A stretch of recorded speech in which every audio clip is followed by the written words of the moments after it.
Bunaqa hurmatsizlikni hayotda ko'rmaganman. Tushunmadim. Menimcha, Viamarakan faqat siz bilan qoladi shekilli. Abdurashid, uzr bu gap uchun. O'zi niyatim ham yo'q emas. O'zi niyatim bor edi, avvaldan bor edi. Bu niyatim Viamarakantni o'zim qilaman ijodni. Muxlislarim bor, ko'z tegmasin. Qilaman deyman, lekin shu bizani Oynajo'xon orqali ko'chada ko'rganda baribir ikkita deb ko'rishganda, men mana shu narsani-chi hech aniq qila olmayman-da. Qo'rquv bosadimi, qanaqadir o'zimga nisbatan ishonchim kamayib ketadimi? Lekin mana hozirgi vaziyatda bilmayman. Ertaga hamma narsani o'zgartirib qo'yishim mumkin-da. Kameraga qarab turib faqat uzr so'rashdan boshqa iloji yo'q. Sir so'raymiz. Shunaqasi ham bo'lib turadi. Bir xil Instagramlarda ko'rasiz, PR deydi-ku. Bu PR bo'lmadi. PR bo'lmadi, haqiqiysi bo'ldi-da.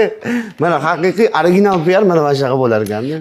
Bunaqasi ko'rsatuvimizda birinchi marta bo'lishi